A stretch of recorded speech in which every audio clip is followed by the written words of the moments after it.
तो ये तस्वीरें मून वॉक की हैं और साथ ही साथ हम ये भी देख पा रहे हैं कि जब मून वॉक करने के लिए चंद्रमा की धरती पर उतरा है ये रोवर, तो हिंदुस्तान के निशान उस पर छोड़ता हुआ आगे बढ़ रहा है।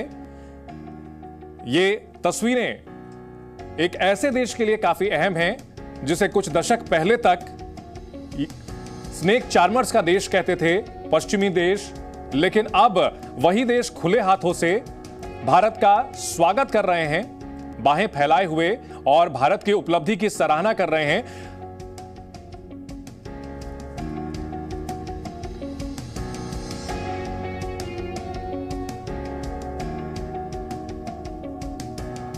तो जब भारत का प्रज्ञान चंद्रमा की धरती पर उतरा तो यह नजारा था, यह नजारा हर हिंदुस्तानी के लिए गौरव का पल है। आप देख सकते हैं लैंडर से उतरते हुए, यह पहला बेबी स्टेप है रोवर प्रज्ञान का, पहला स्टेप। और जब इसके जो पहिए हैं इस पर भारत का चिन्ह है, इसके अलावा इसरो का भी चिन्ह है, और वो चिन्ह चांद की धरती पर स्थापित हो रहा है।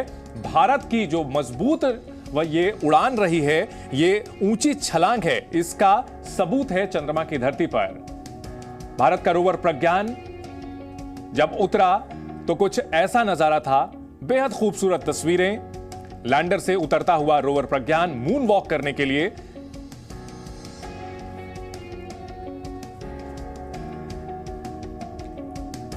तो चंद्रयान 3 मिशन कामयाब रहा और उसके बाद कामयाबी की तस्वीरें भी सामने आ रही हैं। ये वो तस्वीर है, वो पहला पल है जब रोवर प्रज्ञान नीचे उतरा। आप देख सकते हैं कि स्लोप के जरिए विक्रम से उतर करके प्रज्ञान ने चंद्रमा की धरती पर कदम रखा है, मून वॉक अपना शुरू किया है। आपको बता दें कि 2 दिन पहले 23 अगस्त की शाम को 6:04 पर लैंडर पहुंचा था चंद्रयान पर, और उसके 2 से ढाई घंटे बाद 8:30 बजे के करीब का यह समय है जब प्रज्ञान ने चंद्रमा की धरती पर कदम रखा था।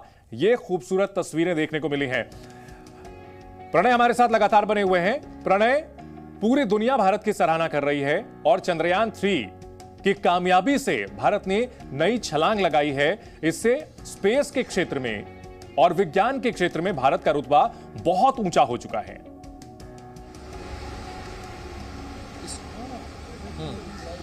चंदन, मैं आपको बता दूं कि ये निश्चित रूप से दुनिया इसकी सराहना कर रही है, लेकिन एक क्षण वो भी आया था और जो हमें जानकारी मिली है, खुद इसरो चेयरमैन ने इन चीज़ों को साझा किया है हमारे साथ में, कि एक क्षण वो भी आया था जब भारत के जो एंटेनाज हैं, भारत के जो कम्युनिकेशन ट्रैकिंग टेलीमेट्री सेंटर है, उसकी नज़र से दूर हो गया था विक्रम लैंडर। और उस समय अंतर्राष्ट्रीय नेटवर्क की भी मदद भारत को लेनी पड़ी थी उसके अंदर, ताकि कम्युनिकेशन का लिंक जो है वो किसी तरीके से टूटे ना। तो आप देखिए कि किस तरीके से भारत का सहयोग, भारत के इस मिशन का सहयोग जो अंतर्राष्ट्रीय एजेंसियां हैं जिनके पास में स्पेस कैपेबिलिटी है, वो भी कर रही हैं। और जिस तरीके से हम लगातार बात कर रहे हैं कि ये मिशन केवल भारत के लिए नहीं बल्कि दुनिया के लिए महत्वपूर्ण है, और दुनिया जो चंद्रमा के दक्षिणी ध्रुव पर जहां पर अब तक कोई नहीं पहुंचा, भारत ने वहां पर जब कदम रखा है तो उससे मिलने वाले डेटा के ऊपर पूरी दुनिया की नजर है। और यही कारण है कि भारत के इस मिशन का सपोर्ट और अपलॉड, यानी उसकी सराहना और साथ ही साथ उसका सहयोग दुनिया की तमाम जो स्पेस एजेंसीज हैं वो भी कर रही हैं, क्योंकि इसका डेटा जो निकलेगा उसकी जरूरत उन्हें भी होगी। वो जो तमाम फाइंडिंग्स होंगी, उससे जो निकलने वाले नतीजे हैं, उस पर पूरी दुनिया की नजर, तमाम जो अंतरिक्ष विज्ञानी हैं उनकी नजर है। जी प्रणय, ऐसे माना जाए कि आर्टेमिस अकॉर्ड का जो हिस्सा बना है भारत, यह एक समझदारी भरा कदम था, क्योंकि अंतरिक्ष के क्षेत्र में निश्चित तौर पर सबकी सीमाएं हैं, और ऐसे में अगर साझेदारी होती है ऐसी ताकतों के साथ जो कि पहले से वहां पर मौजूद है, तो यह काफी सकारात्मक फैसला रहा है। देखिए, बड़ी पुरानी कहावत है चंदन कि शक्ति शक्ति को पहचानती है। तो भारत ने जिस तरीके से अपनी कामयाबी को स्थापित किया है और उसकी क्षमता को बनाया है, उसके बाद ये बहुत महत्वपूर्ण और काफी स्वाभाविक ही था कि आर्टेमिस अकॉर्ड के लिए, क्योंकि दुनिया की एक बड़ी उभरती हुई अंतरिक्ष महाशक्ति भारत है, और ऐसे में आर्टेमिस अकॉर्ड के लिए जहां अमेरिका इसकी पहल कर रहा है, एक बार फिर अंतर्राष्ट्रीय स्पेस स्टेशन जो है चंद्रमा के ऊपर स्थापित किया जाना है, और उसके अंदर भारत को न केवल शामिल किया गया है, भारत को इसके अंदर आमंत्रित किया गया है। आर्टेमिस अकॉर्ड जब साइन हुआ, प्रधानमंत्री नरेंद्र मोदी जब अमेरिका में थे हाल ही में, तब उस दौरान आर्टेमिस अकॉर्ड के लिए भारत की जो अंतरिक्ष जो संस्था है इसरो, उसको आमंत्रित किया गया, और भारत के जो एस्ट्रोनॉट्स हैं उन्हें ट्रेन किया जाएगा ताकि अंतरिक्ष स्पेस स्टेशन जो है वहां पर उन्हें भी स्थापित किया जा सके। और अंतरिक्ष जिसे ग्लोबल कॉमन कहा जाता है, वहां पर जो तमाम एजेंसी हैं वो किस तरीके से सहयोग कर सकती हैं, किस तरीके से एक दूसरे की क्षमता का लाभ ले सकती हैं। और भारत ने यह स्थापित किया है कि कितने किफायती दाम के अंदर, कितनी कम संसाधनों के साथ भारत बेहतर नतीजों के साथ में इस तरीके के अंतरिक्ष मिशनों को लॉन्च कर सकता है। जी बिल्कुल।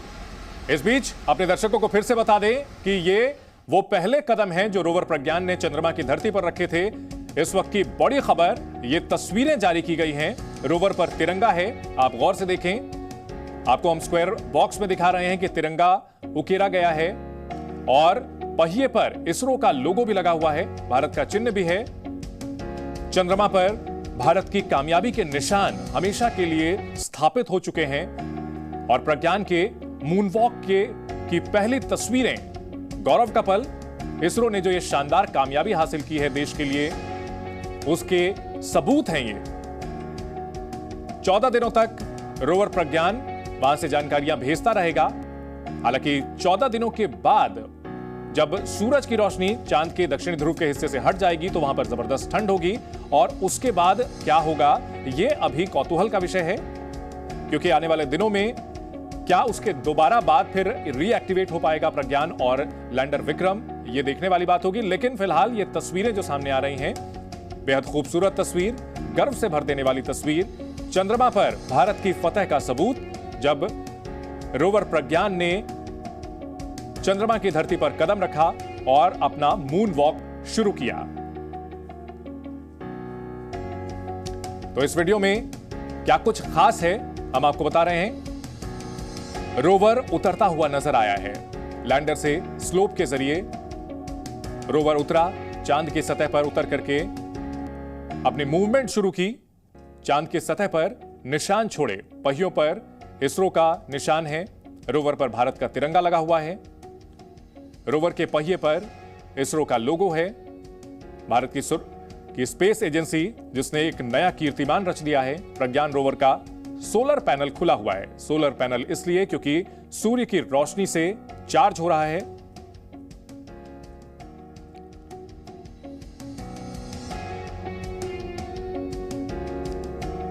तो चांद की सतह पर क्या कुछ खास है, अनुसंधान शुरू हो चुका है और इसरो के वैज्ञानिक इस शानदार कामयाबी के बाद गदगद हैं और अब काम की तैयारी हो रही है, काम हो रहा है।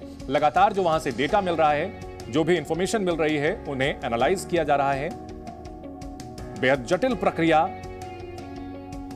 प्रणय हमारे साथ बने हुए हैं। प्रणय, इन सब के बीच ऐसी भी खबरें आ रही हैं कि चांद के ऊपर काफी ज्यादा टर्बुलेंस है और ये भी आशंका जताई जा रही है कि रोवर प्रज्ञान से कुछ जो चीजें हैं वो भी टकराने का खतरा है। साथ ही साथ ये भी कौतूहल है कि 14 दिनों के बाद जब वहां पर ठंड होगी बहुत ज्यादा और उसके बाद दोबारा जब सोलर पैनल एक्टिव होगा तो क्या फिर से जो है डेटा हमें मिल पाएगा। अगर ऐसा होता है तो निश्चित तौर पर और भी ज्यादा जानकारियां इकट्ठा हो पाएंगी।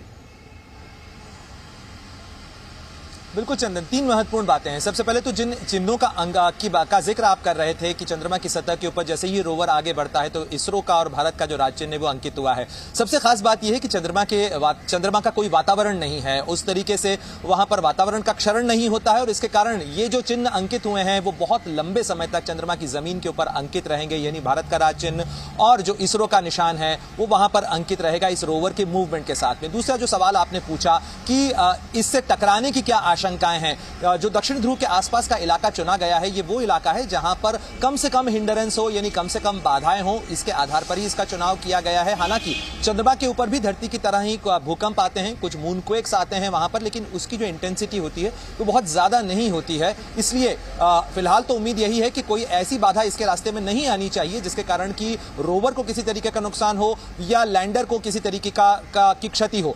और जो तीसरा महत्वपूर्ण सवाल आपने पूछा था कि 14 दिन बाद क्या, ये निश्चित रूप से कौतूहल का विषय जरूर होगा, क्योंकि जब सूर्यास्त हो जाएगा चंद्रमा के ऊपर तो तापमान गिर जाएगा -230 डिग्री सेल्सियस, तब उसके बाद देखना होगा। लेकिन अगले 15 दिनों के बाद उम्मीद की जा रही है कि एक बार फिर जब सूर्य की रोशनी होगी तो इसके अंदर लगी हुई जो इक्विपमेंट्स हैं वो फिर से काम करने लगेंगे, क्योंकि तैयारियां इसी हिसाब से की गई हैं। और चंदन, आपको ध्यान होगा जो तस्वीरें आज इसरो ने साझा की थी चंद्रयान 2 के ऑर्बिटर की, उसकी भी मिशन लाइफ 1 साल की ही रखी गई थी। 2019 में जब उसे जुलाई में लॉन्च किया गया था तब उसकी मिशन लाइफ केवल 1 साल की रखी गई थी, लेकिन वो आज भी काम कर रहा है, यानी 4 साल बाद भी वो काम कर रहा है। तो इस तरीके से इसरो की जो क्षमता है, काबिलियत है, उसकी तैयारियां हैं, उसकी जो मशीनरी है वो इस क्षमता वाली है कि भले ही मिशन लाइफ कम की रखी गई हो लेकिन वो ज्यादा समय तक काम कर पाती है। और उम्मीद की जानी चाहिए कि 14 दिनों बाद भी जब अगला सवेरा होगा चंद्रमा की सतह पर तो एक बार फिर विक्रम और रोवर काम करेंगे। जी, बहुत शुक्रिया प्रणय इस पूरी जानकारी के लिए।